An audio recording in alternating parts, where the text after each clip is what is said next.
I secret shopped to practice and showed up in my wheelchair in a torn up hoodie, and I got judged. So listeners, I don't know if you guys know, I'm a left leg amputee, and I spend 30% of my life in a wheelchair.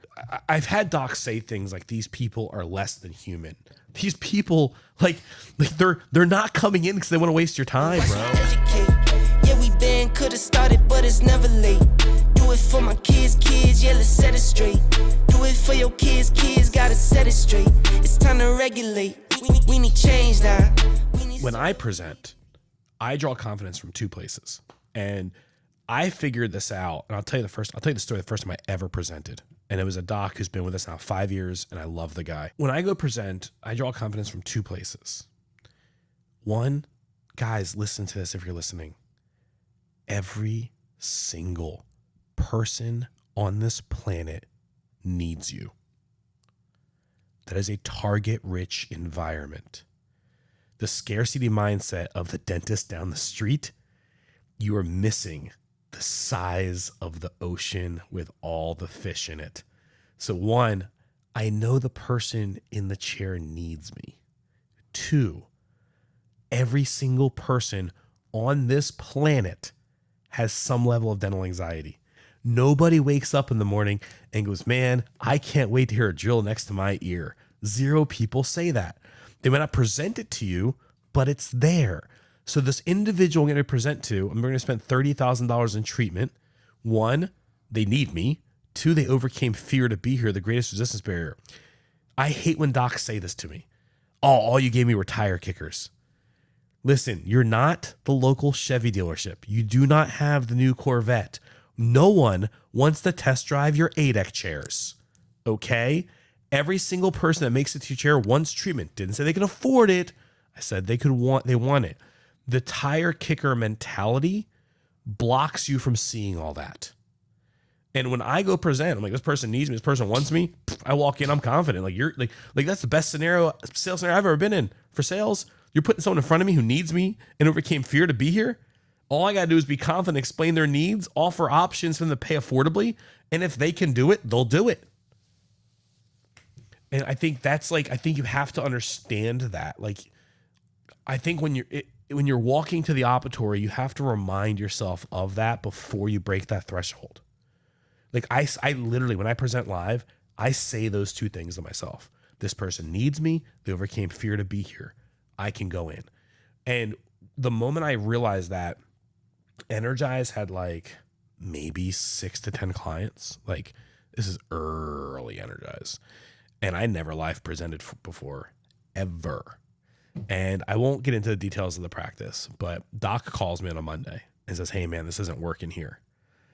And I said, and I hate hearing that this isn't working here because consumers are different, but some behaviors are the same all across the country. Like, it works everywhere. Some places are more expensive ad spend, but it works, right? So I was like, all right, well, you're a day's drive away. I'll be there Wednesday. He's like, be where? I'm like, in your practice.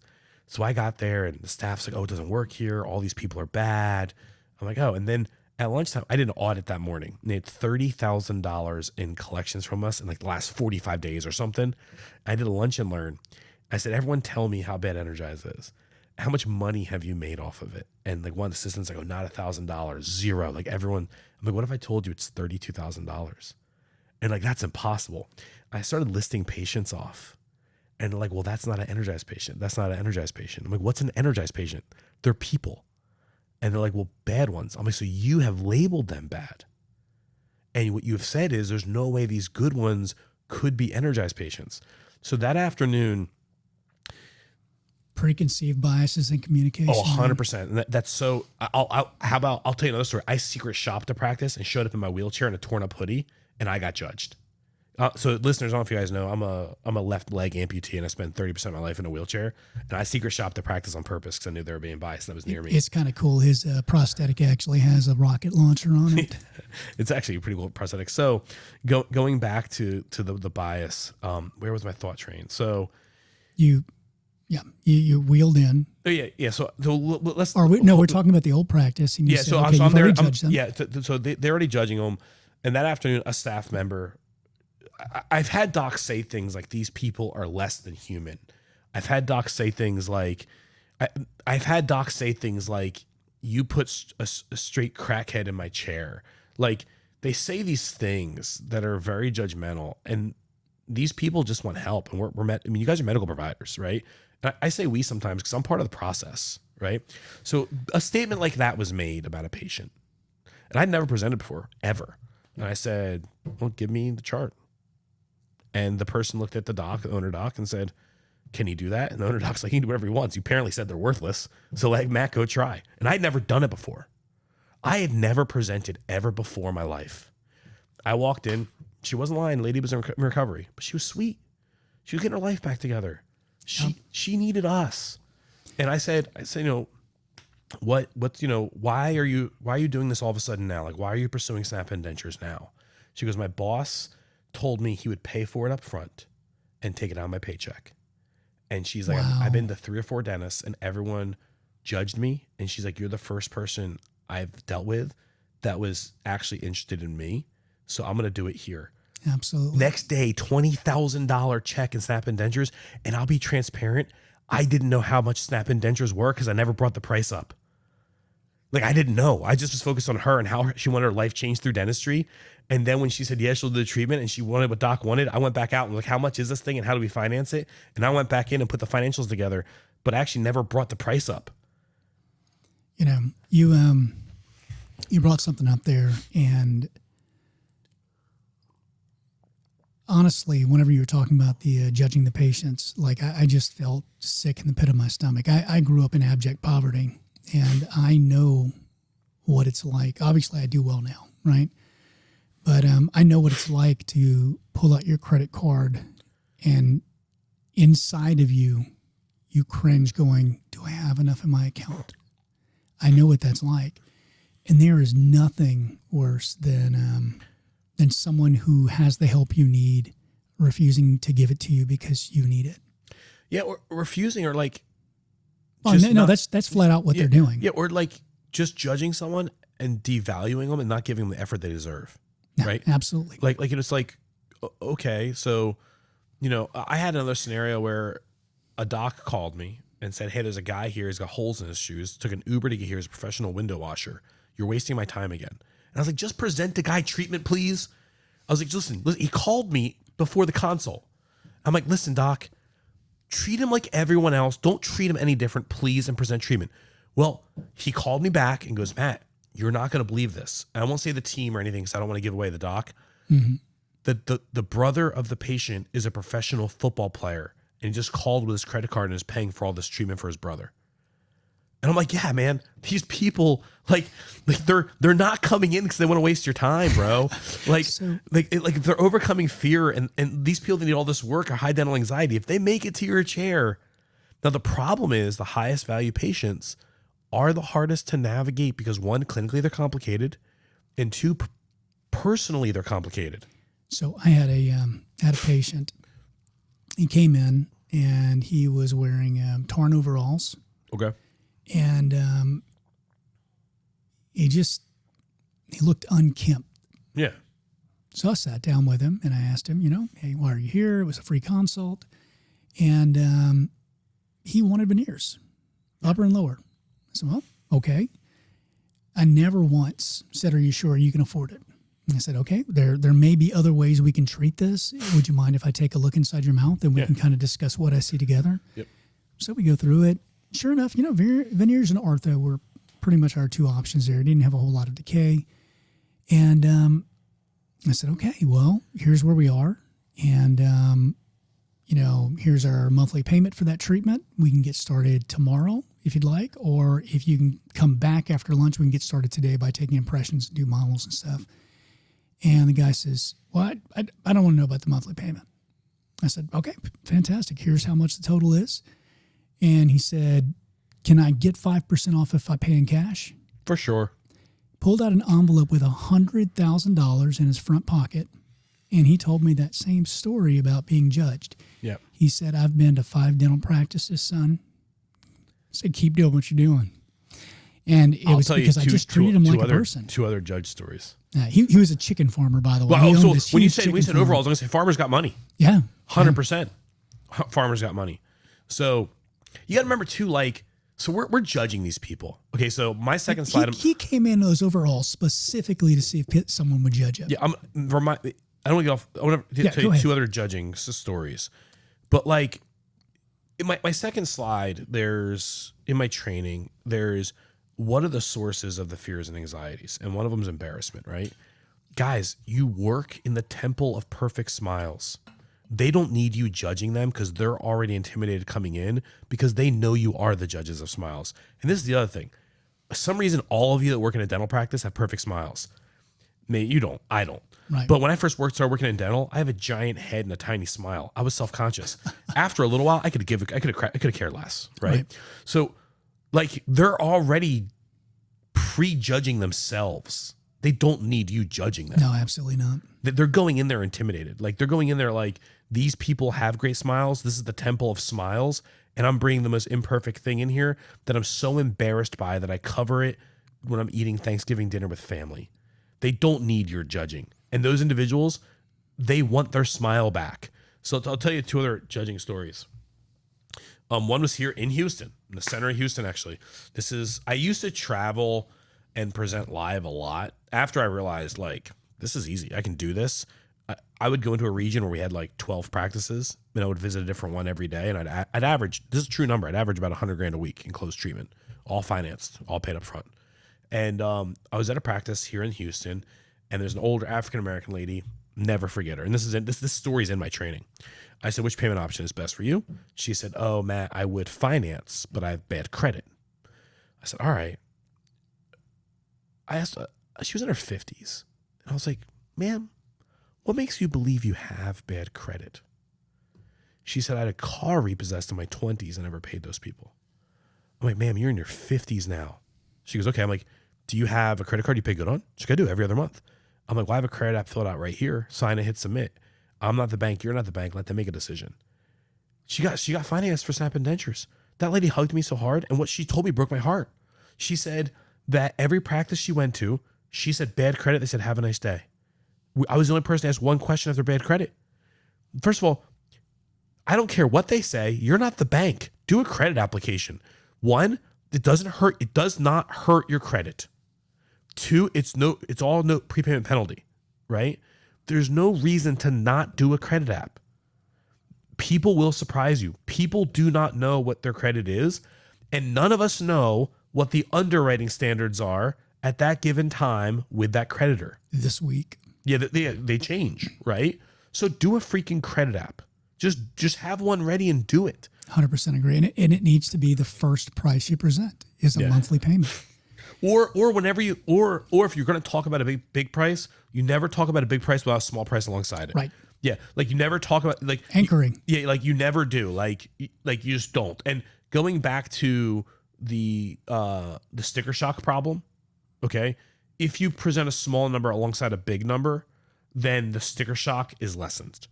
There's another technique there too. If you're presenting three options, which is pretty much the most you should ever present. Yeah. So when you present the first two options, which you think are the least favorable options for the patient, you list the benefit first, and then you list the detriment. Benefit first, then the detriment. On the last option, you list the detriment first, and then the benefit. People remember the last and the first thing that they heard. So the first thing they heard was the benefit of the expensive treatment, which is usually presented first. The last thing they heard was the benefit of the treatment you think is most appropriate. So you're talking about three different modalities of treatment to solve one clinical problem. Absolutely. Three Which different is values. the most you should ever give, but they always have three different values. So we actually look at it. I want to get back into the two other judging. That was one of the other judging you stories. have one more. I have one more. But we actually handle that problem earlier in the process. So the number one killer of case presentation is you guys not shutting up in the operatory. Okay. Thank you. Like, listen. Slide number 5 on case presentation is learn to ... and I don't say anything at all. And I wait until everyone in the audience starts fidgeting. Yeah. And I say, did you feel that? The sound of silence causes other people to speak. Yeah. If you don't stop talking, the patient can never tell you yes. We get into that. And even before that, doc talking about too much clinical, you're stealing time directly from your case presenter We believe 15 minutes max, 5 minutes human trained, 5 minutes clinical, 5 minutes setting up your case presenter. That's our opinion, at least. So that's the number one killer of case presentation. Number two is we believe is over treatment planning. So our process, before you ever get to price, we land them on modality of treatment. Right. Okay, so rather than have to say like, let's use all-on-X denture, snap-in denture, clinically the same patient, budget dictated. So all-on-X, $40,000, let's say. Snap-in, let's call it 20, and then denture, let's call it 5, right? We want to land them. We want to know which one they really want before we ever present. And even if budget's a factor, like we might give them ideas of budget, and then they say, yeah, I really, the snap-in denture is most comfortable for me. It gets a medium of everything. Then that's when we present the monthly payment option on that. Now, if that ends up being unaffordable, we can pivot and move. No, absolutely. Down one. We'll talk later when we're doing the training. Yeah. I had a combination approach. Yeah. But I wanted to cover that, you know, that phenomenon that people remember that last good thing that they heard, so that weighs them toward that option. But you had one more. Yeah, one more judging story. So I had a practice, was in, let's say, a 4 or 5 hour drive in my house. And like every consult review was like, this person, it was just trashing every patient we gave them. Like, it was like, well, this person showed up in this kind of car, and like they smelled when they got here, and like, I mean, just judgmental stuff. And I was dealing with the manager, and I had communication with Doc, and I said, hey, listen, I said, they really don't have a good idea of what I look like. You're not terribly far away. Are you comfortable with me coming through and doing a consultation for Invisalign and me secret shopping you? He said, yeah, bro, if you're willing to come do it as my marketer, I'm going to let you. It's cool. I'm on my way. No problem. Purposely took my wheelchair, not my leg. I had an old beat up jiu-jitsu hoodie that was like torn, and I was unshaven, which I tend to be that way, by the way. And I rolled in, and like I discovered a lot of things. Like, you can't get a wheelchair into the operatories, which was bad. But like, I was there, and instantly I knew everyone was judging me because I was in a wheelchair, and I came in through an Energized console. I did a lead. I did everything. Like, they knew where I was from. And when he got to the point for the consultation, he knew. Like, he looked at me like, this is Matt Brown from Energize, right? They didn't know. And I left, and he texted me. He's like, they judged you, didn't they? And I was like, I told you. He's like, can we meet right now before you go home? I was like, sure, meet me at Chick-fil-A.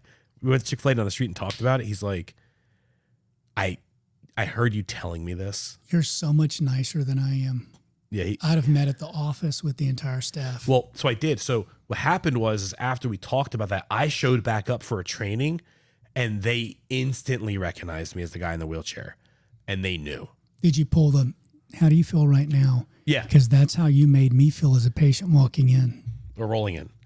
Right? But yeah, so and then what's really interesting was they were like super receptive to the training. That's great. You know, they like, that team made like this giant 180 turn, and we worked with them for years. I actually saw the manager recently at IntelliCon last year, and she was like, that one thing totally changed the culture of our practice. That speaks highly of the way that you handled it, because you made them able to be receptive. Yeah, I didn't want to go in there and like slap them in the face and like, look how horrible you are. Like, it's like, you know, let's think about this from a different point of view scenario, right? And that was the only time I had ever been on the judging side of dental. But because I am high dental anxiety, I really am. I need the x-ray bib, my handheld, and gas for a regular cleaning. I'm that guy. So like, I already look at things from the high anxiety point of view. And then that one experience of me playing a patient that was unknown to them really allowed me to really get down and see that from that point of view. And I've made a very purposeful point to never lose my hold on that. All right. I want to take a little bit of a left turn here. Sure. So a lot of these things I think that are on this podcast are going to be very high benefit to people who are listening to it. Yeah. But you have a podcast. I do. And Love it. Yeah, if they're listening to mine, God, they should listen to yours, because I know you're going to be covering this stuff all the time. So You are the co-host of Dental Unfiltered, which I love the name, by the way. Yeah, it kind of fits us. It does. Fits me and my does. partner. It's probably why you and I got along together, because, Yeah. my lack of filters. Yeah. So how does the podcast fit into Energize's broader content and client acquisition? And what types of things do you guys cover for even people who aren't necessarily looking to become clients? So Dental Unfiltered was kind of born from this concept. So we knew that our way of thinking about this stuff was severely counterculture. Like paid consult versus free consult. I have the data for this. Free consult develops an average higher patient value. I will get on stage and argue that paid consults are a bad idea for everyone involved. Okay. So our way of thinking is very different. And it got really hard to constantly change every client's way of thinking. Like, I feel like every time I had someone in the first 90 days, I was on this uphill battle. And I was like, how do we create something that we can go put out in the talent pools we're fishing in that will predispose them or open their minds to our way of thinking ahead of time? And I had this idea for the podcast, and I went to Ryan, my business partner. Hey man, I want to do a podcast. And he was like, yeah, let's give it a try. What do you want? I was like, I got to buy. Honestly, your setup here has got me intimidated. Listen, we got a little like do-it-yourself kit from Amazon. It was like literally like it was like podcasting for beginners kit, and I had everything you need. My soundboard's like this big. You guys content's king, man. Yeah, content is king, but like you guys have this whole like production studio, which is really cool. So like, it's kind of weird for me being here. So it's also weird for me being the interviewed guy and not the interviewing guy. I was actually going to ask you about that. That's kind of weird too. So, and actually I like it. So, Ryan was like, yeah, go do it, man. Whatever. What do we need? And I was like, I think I can do it for like a couple $100 for me. And I want to use Andrew as the co-host. And Andrew Vallow at that point had like 3 or 4 really successful startups in a row. And we had the data, and I knew Andrew, and I had always felt that Andrew was special as a doc and a practice owner, and it's proven to be. He's done 10 startups now in a row. Every startup, month 1, does mature practice numbers. Nice. And if anyone has a better track record of that, I'd love to know who's better at it than him. I believe he is the greatest startup doc in history, because every practice he opens, a GP side, starts like 120 to 150 month 1. And then an implant practice does 200,000 plus month 1. When are you sending him as a guest? We should have him as a guest for your show. I think so. He's harder to get out in the wild. The guy's busy. So like, I knew Andrew was having these consistent results, and Andrew like is an open book. Andrew literally will tell you like, here's the play-by-play to do this. Andrew doesn't have a scarcity mindset. Andrew will tell everybody. Andrew on the podcast is giving his play-by-play on how he achieves this. His competition could be listening to this podcast. Does he pre-frame the practice opening by 3 to 6 months and then hire reception at 2 months to begin taking appointments? It's what I did, and people were impressed by my practice numbers in the first year because of that. Yeah, we're able to. We like launching marketing like 2 to 3 weeks, maybe a month before they open, because our logic is the high value mouths aren't waiting longer than that to get in for an appointment. That's a really good point. Right. So it's I've only done it once. Yeah. I have a sample size what of I'll one. tell you is, and the listeners, if you go to a marketer and like, hey, we have to start marketing 3 months out, I think it's a waste of your money. Oh no, I did all my own marketing for the first year. Yeah. So we turn on marketing like 3 weeks to a month before. I think I have to ask the team that. I don't want to misinform. I did the FOMO thing where I was just like, we do a lot of FOMO. Excellent. I did patient surveys, prospective patient surveys. Hey guys, I'm going to be opening a new dental practice in town, and I was just wondering, which of these 3 names do you like the most? Yeah. Or hey, what's most important like a logo to you? Contest. Exactly. Yeah, I did all that. That's about 3 months really good out. Stuff. And then about a month and a half, and I wished I had done it before because people complained because they couldn't get appointments. But about a month and a half out, I hired a receptionist whose only job was to sit in my still not finished dental practice, take phone calls, and start making appointments. But I didn't have the skill set. I was 1 year out of dental school when I opened my practice. And so I didn't have the skill set yet for those higher profit patients. Yeah. So, but ideally, you're absolutely right, because they're not waiting that long. They're not. I mean, these are these are people, I mean, like everyone's scared of the dentist, right? PPO patients have a very different behavior than everything else, right? And we'll get back to dental filter in a second.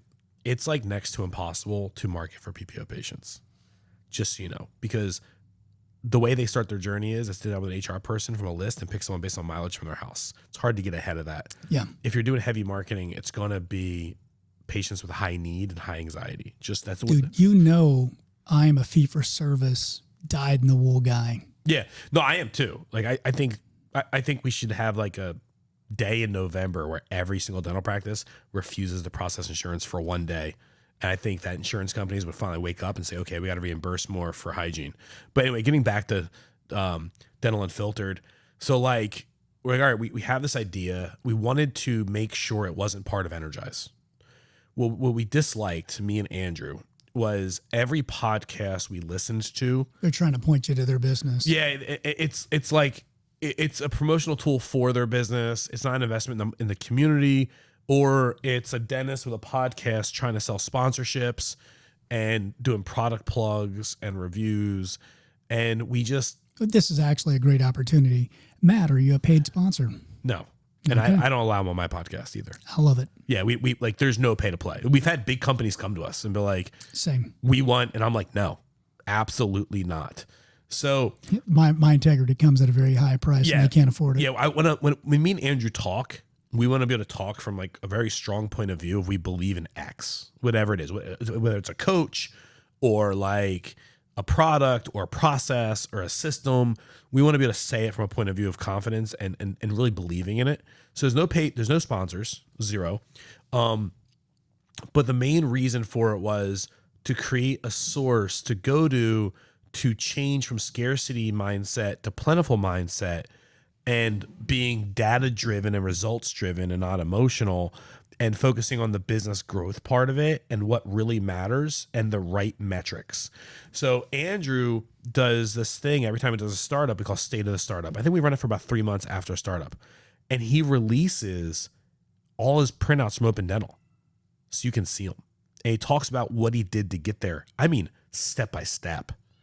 Nice. Like how he talks about like how much marketing dollars he spent right before open, how many staff members he had. His staff is on performance-based pay. I mean, like, if you want to know how Andrew Vallow did 10 perfect startups in a row, go listen to our 110 episodes. It's like free coaching. So the point of it was to bring a different mindset and view to the dental industry. And the pools that we kind of dip in is Dental Nachos, Nifty Thrifty, Dental Investment Group. I mean, the young, aggressive docs are there. And they adapt to this thinking probably the best. Is Andrew a member of TBOD? I think he is. Well, he needs to be. Yeah. I know I can't be in there. No, you can't. Because you're a Nazi about it. That's right. I've been trying to get in there for a long time. I tried first time I met you, I was like, how do I get in? Like, you don't. Can I sponsor? No. Okay. I don't allow sponsors. And then this is the only way to really get exposed to that, if you're me, is to be on the podcast and you to believe in us, right? So that's actually the only way you can become a sponsor. Oh, really? Oh, can I become a sponsor? Can we talk about that? We'll talk. Oh, okay, cool. So, did not know that. All right. I will never accept a sponsor who I haven't met in person and explored their business model and usually actually use their product. Okay. I've known you for years now, and I have, you know me, I've already done my homework. Yeah. There's a reason you're on the podcast. Yeah, you're picky. You're like a one-person dog. I don't know if that's a insult or a compliment, you look at somebody, you're like, you're it. Yep. Not the crowd. You're my person. You pick the quality person out of the crowd. When we're at dental events, you kind of like beeline for interesting people. That's what happened with me and you. Mm-hmm. You saw me and I saw you, and you're like, oh, guy with one leg, and then we brought up Brazilian jiu-jitsu, and then no, you were like, hey, you do BJJ. I was like, well, somehow you were talking about BJJ. Yeah. That's what. So going back to what subject were we on just now? Oh, we were talking about the podcast. Yeah. So the podcast. So the point of it was to change a way of thinking. The podcast has it's become its own entity. So it was a tool of Energize, but not a tool of Energize to promote products. It was to evangelize a way of thinking into the marketplace. I love it. That we thought was very effective. Well, because that way of thinking is going to be beneficial to them whether or not they employ it's Energize. Good. It's good. Whether a client of ours or not, these things are going to help you. Like we have an episode, it's one of our most listened episodes. I think it has like 9,000 listens now. And it's how to get 1,400 reviews in a year. Listen, if you're having problems getting consistent, You ask for them. yeah, that's really it, right? But like you have to have a consistent process so Absolutely. so the human can't fail at the opportunity to ask. I want to hear your process. I have a process I used. I want to see what you thought of it. Yeah, I'll tell you in a sec. Let's say on the podcast, I'll tell you what ours is. And it's a really good episode if you guys want to listen to it. Dental Unfiltered, 1,400 reviews in a year. It's like episode 8 or something. It's really good. So as we were doing it, we realized there was like much more to offer in the dental media space. So I kind of wanted to change it into a channel of different shows. So now there's 3 shows on the channel. I'm really proud of them. One is Dental Unfiltered with Dr. Sasha. He talks about dental geek stuff. He's a board certified prosthodontist. He brings on big surgical guys. Sasha's great. Then the other one we have is Zach Shelley and Kirk Teach Out. And they have Management Unfiltered. Now, Zach has his own podcast, and I'm cool with it. Or not Zach, Kirk does. But those two talk about management stuff from the same point of view of like plentiful mindset. Like if you know those two, they're pretty plentiful guys. I mean, I think they're probably top 3 most famous office managers in the industry right now. I mean, they're very unique. They're male. They're outlying, and they've done some really awesome stuff. So they have their own show. So what's really cool as a doc is if you come listen, there's a business growth section. There's a clinical section.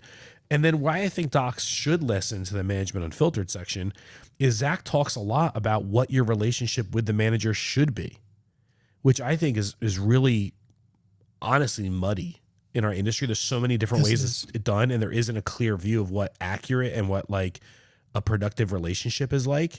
And I think docs get embezzled a lot because that relationship isn't done properly. So there's 3 shows on there. And then we have guest episodes where me and Andrew both have the guest, or I do the guest alone. So Dental Unfiltered, one thing people don't know is Dental Unfiltered has a virtual study club attached to it with 300 dentists in it. And people don't realize that. So it's there to evangelize a way of thinking, but then we provide this study club alongside it. And these people that want to be guests on the show so bad, we cherry pick them and say, you can be on the show, but you have to do a 1-hour lesson for our study club. We think so much alike. And that has been kind of ramping up. We've had Kelly Schwartz on there about tips and tricks for hygiene recall. We've had Kim Mack on there on phone stuff. We've had a bunch of people on there. Tom Orent is coming up, I think, for fee for service. I mean, Tom's like the guy, I mean, forever for fee for service. And we kind of do that because it's like another investment in the community. So not only could you listen to Dental Unfiltered, you can then go be part of the study club. And when these things, and whenever time we offer one of these lessons, like one of these webinars, we get about 70 people RSVP for it, and about 50 show up. But they're not energized clients. Like they're not like, this isn't like my clients. These are people that are listeners to the podcast. They've heard me speak and lecture across the country, and they've added themselves to the study club. Like, it's not just a benefit for my clients, and my clients can be part of it, but it's a benefit to the whole community. Like there isn't, like, we're not doing it for money. We're doing it to kind of change that mindset and tell people, like, you know, the holy grail of dental is fee for service. It's not impossible. It's actually very possible. There's an impossibility. It's kind of put on like the summit of a mountain. Like you have this quest to go get fee for service, and it's an uphill snowy battle, and many die on the way. And like, no, we're gonna put you in the voiceover booth with some nice like, gravel enhancement on the mic. It's not like that, actually. Like it's actually a paved road with a very set formula, and there's a navigation system that if you put the address in, it takes you there. One dentist who the universe created for only this purpose. It's like this fee for service thing, and you know, that's kind of the point of Dental Unfiltered as an overall tool. Is like it's a place to go for knowledge. That's all it is. And if you go there and you're open-minded, it's gonna benefit you. So I think we actually covered the next question I was going to ask you, which is how do you choose your guest? You've kind of gotten into that. You're looking for high meat and potatoes kind of a guest. Yeah. No, we do. We like individual dentists. I'm getting ready to do a 4-part series. I don't know if this will be out already or when the release date is for this. With Todd Fleischman. He speaks a lot, dental nachos and stuff. Todd's he's a dentist in Philadelphia, really high energy guy. I lectured at Dental Boost Camp, and Todd was in the front row of my lecture, and like we just connected. Like we were looking at each other, and he was like nodding, and we're doing a 4-part episode with him. That's pretty cool. A good portion of it is these people I don't think get enough love or have enough content. Dentists that are inside big cities like New York, Philadelphia, Boston. I don't think there's enough content out there for them because it's such a small scenario. And Todd Fleischman's been in Philadelphia for 20 years as a city dentist. I think there's a lot to unpack there for these individuals. Like, isn't Goodman out in Philadelphia as well? Yeah, Goodman is too. Yeah, Paul's in Rittenhouse Square, I think. So Paul's brother Jeff, I think for the most part, is the clinical guy now, obviously. But Paul's in Philly too. So we're gonna do the city dentist thing with him. But like we pick the guests. Like a lot of them I meet at national lectures. And I listen to them. Like unlike most marketers that go to these lectures, they go to these events. I'm sure if you've seen me, like there's our booth, but then a talk is going on. I'm probably the only marketer that goes and is taking notes during the talk, right? Like I learned so much in the talk, and then I see the person. I'm like scouting talent for Dental Unfiltered, but also I'm learning as a marketer, and the two kind of go hand in hand because it increases my clinical knowledge. Like I've gone to courses where you guys are talking about like packing cord and stuff. And people are sitting at the table next to me, like, where do you practice? Like, I don't. I'm a marketer. Like, what are you doing? I was like, I have to know what you do to speak intelligently to you. Right. Right. So, like, we pick them based on, like, how I see them as a speaker at events. If they do represent a company, do we really believe in the company? Kevin from Mango has been on the podcast, not just because they're a partner with Energize, but it's the phone software Dr. Vallo uses. Most of our client base uses it. I believe in it.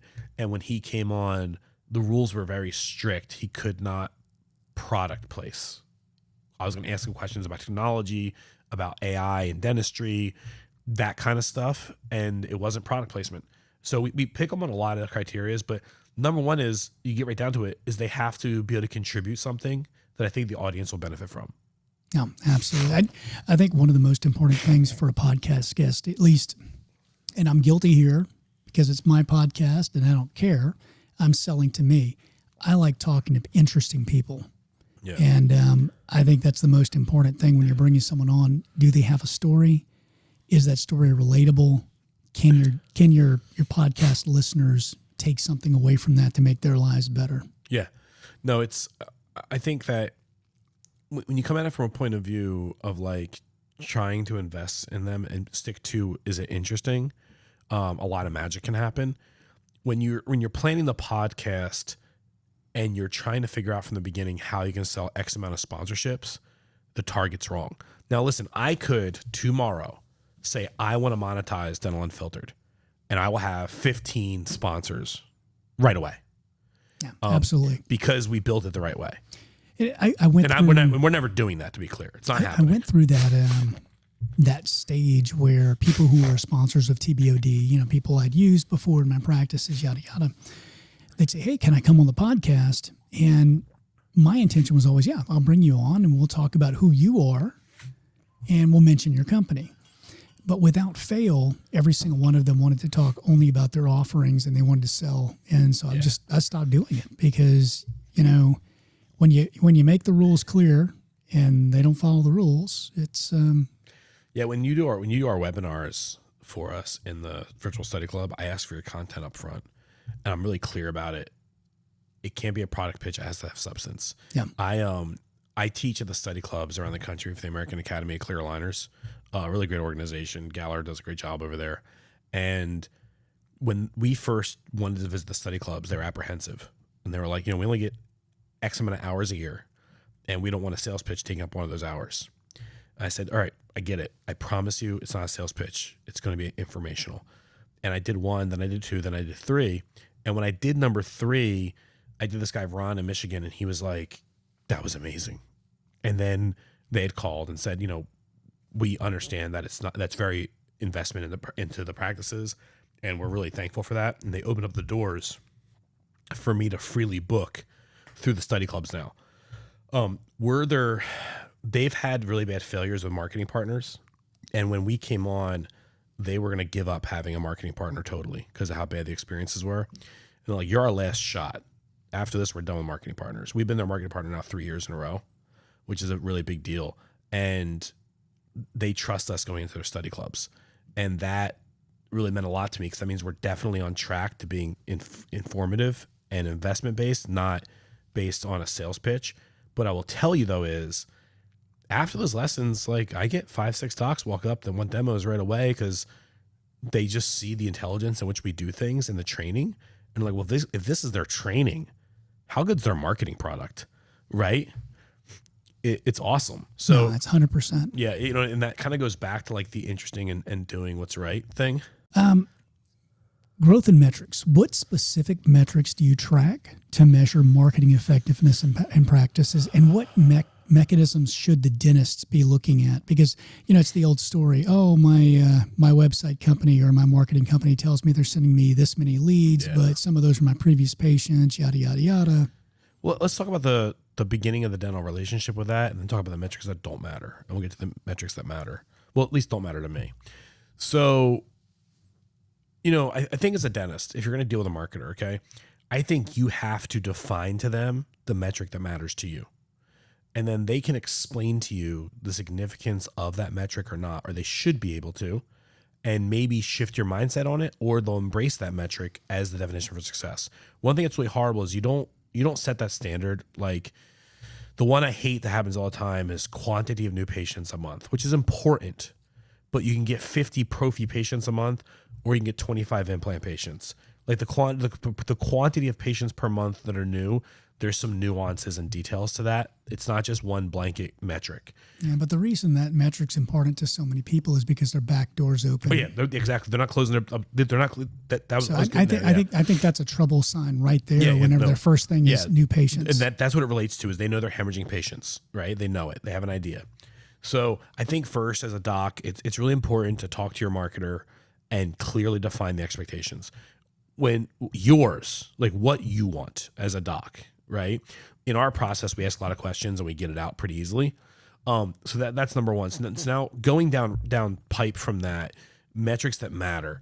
So one thing we have to understand is all data is a measure of a human behavior, right? All data is, for the most part, right? Like, so many people click on a ad. The stock price of a company is the actions of the CEO, the sales team, the production team. It all's coming out to this one metric, right? So we have to understand all these behaviors lead to one metric. The first two I like the best is average patient value existing in the practice, average patient value of new patients coming in accepting treatment.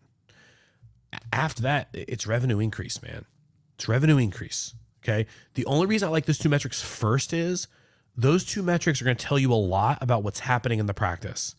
So the ADA average for a dental patient, they say, which I don't ever trust their data, is $800 per patient. I think Dental Intel has the most pure data picture of anyone in the industry. Across their 11,000, it's 606, right? So if we turn on a practice's DI and we see average patient value, right, and it's under 500, I know there's a massive, honestly, if it's under 800, there's a case presentation problem. So that's the first thing I look at, right? If you have like a 470 average patient value, we have some stuff inside the practice to change, okay?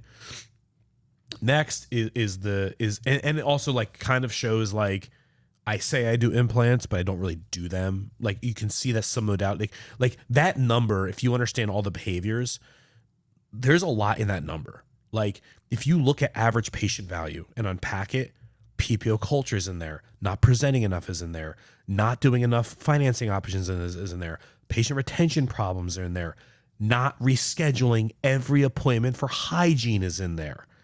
Like inside of the average patient value metric is so many bad behaviors. And over 1,000, they tend to be good. Under 800, it tends to get scary. Now, when you go down from that, next is revenue increase, right? It all kind of leads to those two places. And one is affected by the culture and the practice, and one is affected by if the culture's right and the marketing happens, it comes together. And there's a triangle we talk about that kind of brings all this together. There's 3 points to the triangle. Docs at the top, marketing is at one corner, and case presentations at the other, okay? You can have a good doc chair side and good marketing, you're going to have some success. You can have a good doc chair side and a good case presenter, you're going to have some success. When all three come together, it's just a wildfire. Now, if your doc sucks chair side Nothing else works. All right. So I'll tell you a story about a practice. There were two docs in the practice, Doc A and Doc B. And we're tracking stuff. And we put, let's say for round numbers, 50 people in the practice, 25 go to A, 25 go to B.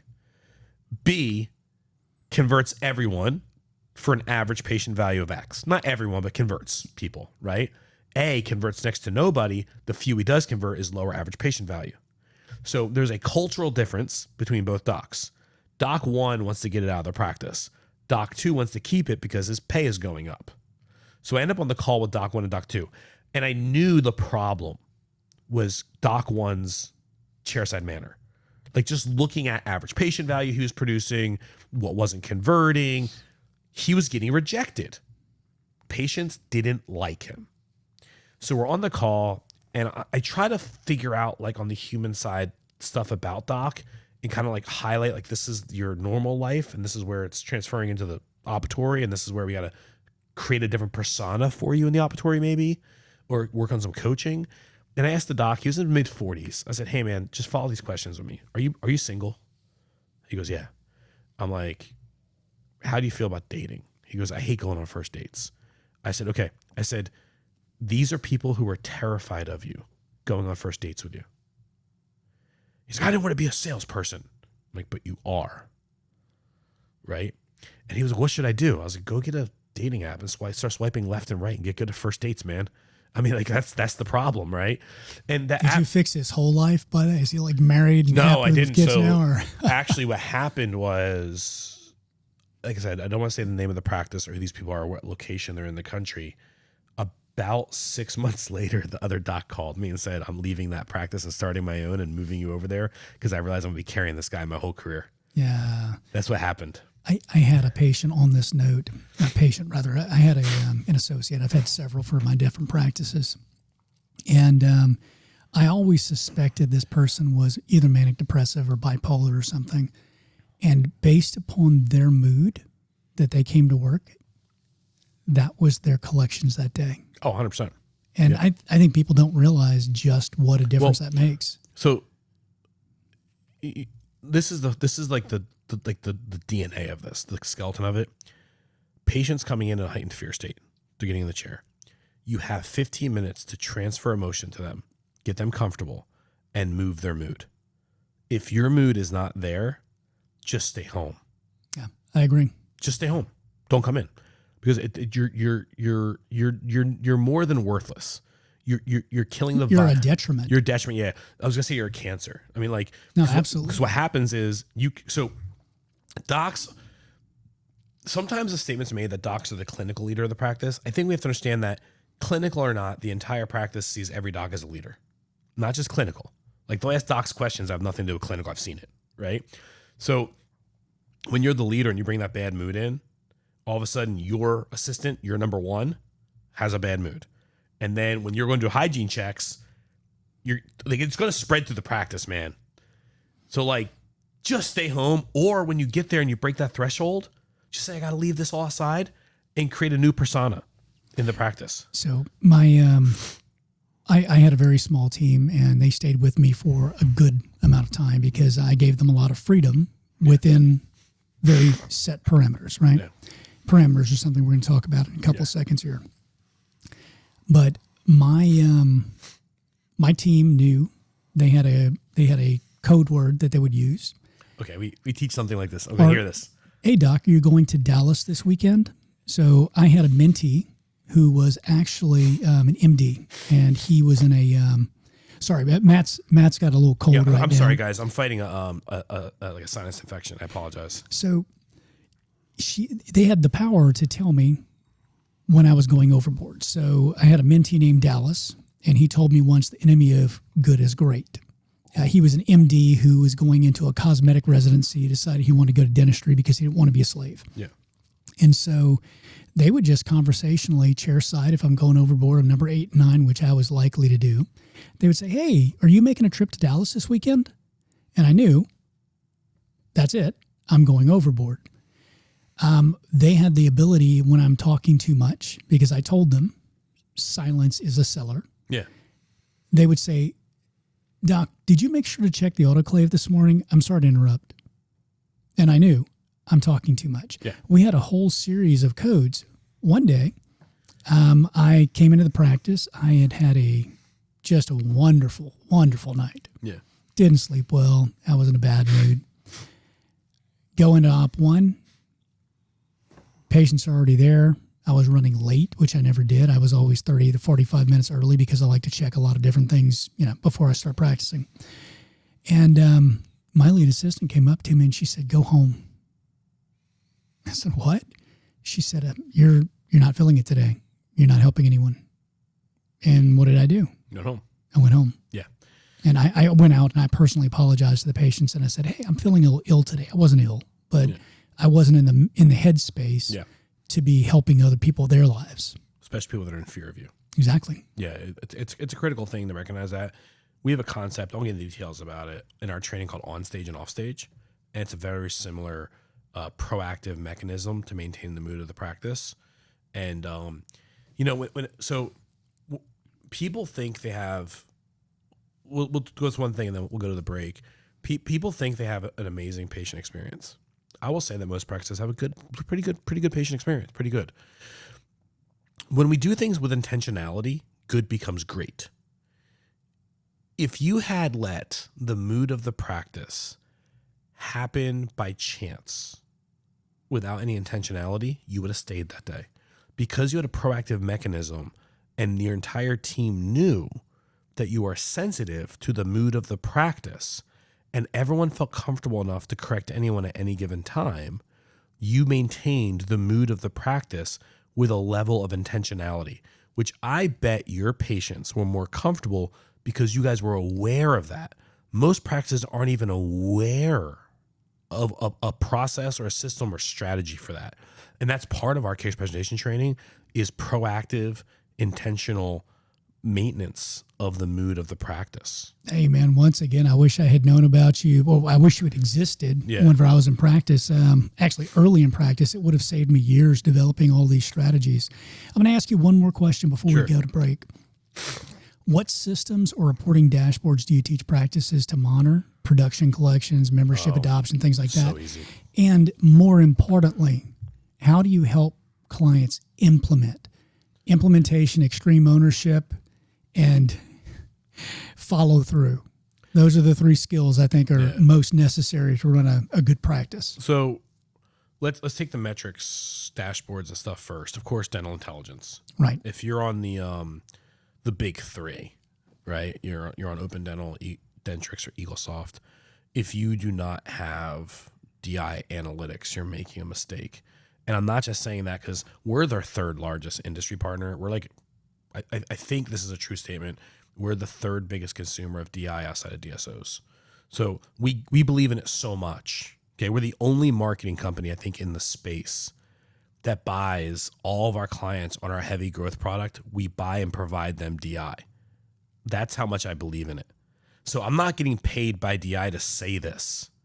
You're a consumer. I have a person's yearly salary on the low end a month in a DI bill. That's how much I believe in that product for a practice. DI puts things in a way that's very digestible for the doc. I don't like the practice management reporting because you have to hunt and peck to figure it out.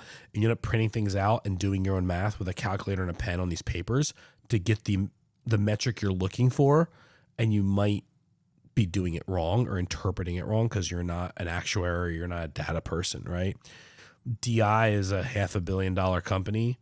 As long as you're running your practice management software the way it should be run and you're good at it and it's not crap in, crap out, DI is a very good visual way to know. And you will know, like whatever you want to know, it's there. So, and I think that's kind of universal for most consulting firms. DI is first, right? For just measuring the overall everything of the practice, right? Next is, phone reporting is critical because the front desk is the gateway to the practice, right? I always say the most important employee in the practice is the front desk person. The most important person at any given time is the newest patient. That's my opinion. And not to plug Mango again, but most of my clients are on Mango. Mango has that awesome AI reporting tool that inputs directly into the practice management software. And the reason why I like that better is these poor front desk girls and everyone in the practice has 2 screens in front of them with 10 tabs open and 2 browsers. If they don't have 2 screens in front of them, get your team members 2 screens. Yes. It's so much more efficient. It's like 15% more efficient. Yeah, your team needs. I mean, I live with 4 screens in front of me. So what's good about that is like there's other softwares out there that give really good reporting like that, but you have to go log into another screen in one of those tabs to find it out. And ends up living in this like closed box that gets looked at once a month, or if you're lucky.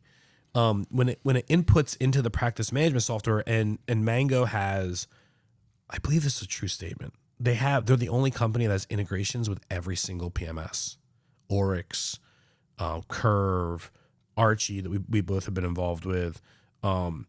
They have it with everybody. So there really isn't a reason to not use them, but there are other softwares that have just as good at reporting. It's just you have to log in a different screen.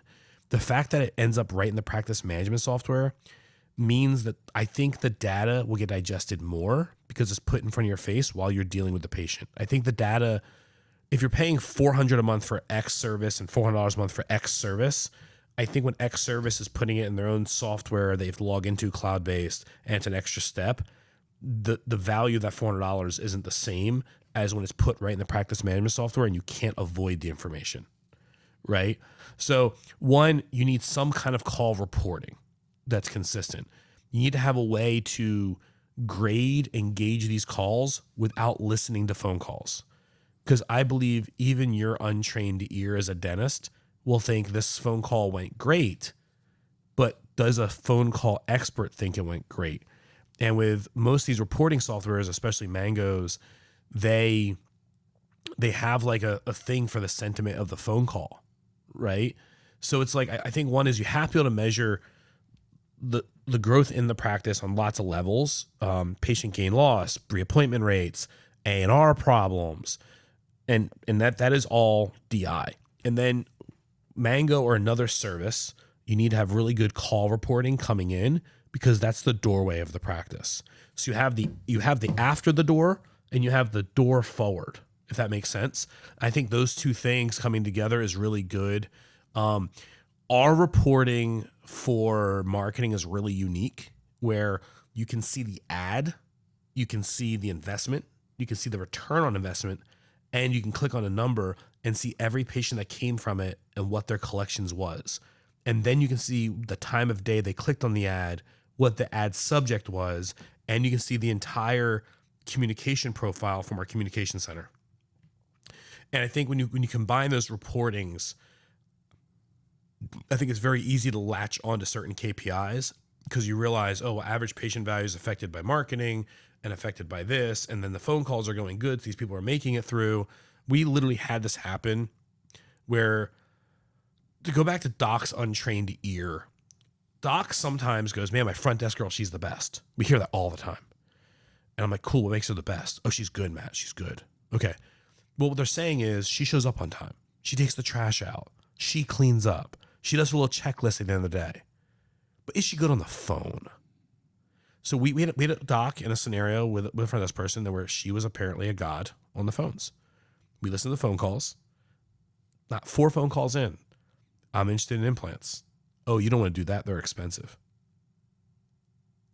And I'm like, whoa. And then we found more and more phone calls like that. We went to doc, like awesome front desk girl or awesome janitor. Awesome janitor, right? For me, it was metrics. I actually measured my team. I had 3 different front desks that would rotate through. Everyone was cross-trained into every single position in the practice. And the one that I disliked her phone manner the most was the most successful. Yeah, she possibly, had she had the lowest no-show rate. She had the highest acceptance rate. She was very brusque, very businesslike. I bet her phone conversations were less than 3 minutes on average. Yep. Yeah. So there's a metric here that I would love to know Mango's information on this. Kevin. Yeah. We're looking at you, man. Yeah, I would love to know what Kevin and Richard think about this. When I start seeing like 5 and 6 minute average phone call lengths, I start worrying about information overload and talking yourself out Conversion of an appointment. goes down. Yeah. 3 minutes or less. It really shocked me, but because I'm data driven, I was able to put the right person on the phones. Even though listening to her on the phone, I'd cringe. Yeah, she probably got right to it. She did. She'd like, hey, ma'am, what do you... There was no BS. That's when you for would sure. coming in for this, okay, well, only the 2 appointments I have immediately are this or this. Which one do you want? You want that one? Cool, that's great. When you set up, listen, this is what I need you to do. 100%. When you come in, I'm going to send this paperwork to you. You'll have a better experience if you fill this out ahead of time. If you don't, you're the one that's going to be waiting. You're the one that's going to be behind because of you. If you fill this out ahead of time, we'll stay on time with you. We're sending you the information now. We'll see you. Please be here 15 minutes prior. If you're not here 15 minutes prior, you're going to be running late, and you're the one reason why you're going to leave late. I bet she was just like that. She was very similar. Yeah. Yeah, that books appointments. Yeah. It's amazing. It does. I have listened to the phone calls. Because what you're doing is they want an appointment. Well, again, it's an example of a dentist selling to themselves, because I was listening to these phone calls and I was like, well, this lady sounds amazing on the phone. She's so polite. She's this, that, or the other. But her numbers, the numbers don't lie. Yeah. Her conversion numbers were crap compared she was to, like, to the other she's one. like, welcome to XYZ Dental, Right. where your experience is our experience, and we care about you. Tell me what you need It's is. a great day to have a smile. Yeah. Well, man, we give you the best smiles. They're like, they got all this minutia, and it's like, we're in a world today of instant gratification. That person on the other phone is like, lady, shut up and give me my appointment. Yeah, it actually came as a big shock to me, Yeah. and I doubled up on it. I looked at numbers more. Yeah, it's on the other side. The patient literally is like, all right, ma'am, I get it. You're all about smiles. Can I find out when my appointment is? I need to get off the phone. Because people today don't want to talk on the phone. So going back to our 20,000 dental appointments a month, 100% by SMS. No one wants to talk on the phone with you. And if they do, it has to be 3 minutes or less, and they want to just get to the appointment being booked. They want to get a confirmation text right afterwards so they can add it to their calendar, and they want to dump that task out of their brain and move on with their day. That's what they want. 100%. Okay, one takeaway. If someone listens to this and they have a Swiss cheese brain and all the information falls out except for one piece that you gave them today, what is it? I would say I always go back to this. It's offering financing properly. It's a combo. It's two things: measuring average patient value in relation to offering financing and recognizing that patients that finance are our best patients. They pay in full. There's no A&R issues. They keep their calendar. Like, your days don't fall. When you have a paid in full finance patient, they don't fall off your calendar. They show up, and they're treatment plan compliant. And where it's best for the patient, it's amazing for us financially, right? Where it's best for the patient is it better to get ahead of the dental problem or kick the dental problem down the road? It's better to get ahead of the dental problem, right? So, like, when a person fills out a credit app, you have them one step closer to being the best patient you could ever have. When they get an approval, they're 2 steps closer now. When they see the approval and they say, "Yes, put them on the calendar," now you have created the best patient you could ever have. And you said you couldn't look for the best patient. Well, you create it. I know. Like, it doesn't come through your front door. Like, you create these scenarios where it's like you take a high anxiety patient, you bring them down, you make them realize what their needs are. They have very heavy need, and you offer them a vehicle to pursue their needs. They're happy with it. They say yes. You now have the ideal patient. And it wasn't a secret recipe to get them in the front door. It was a recipe that you effected once they were in the door. All right, guys. Matt Brown of Energize Group. Matt, thank you again. Yo, definitely, And Chris. This is awesome. fantastic podcast. And we're going to come back for a part 2 after you and I take a little break, because we've been here, I think, a couple hours now. Yeah, it's been a lot of talking. This is the longest I've done. We do 30 minute to an hour on Dental Unfiltered. This is a marathon for me. See, that's why I have a guest suite. Yeah. All right, guys. Thank you so much for joining us, and we hope to see you the next time. Until then, stock out.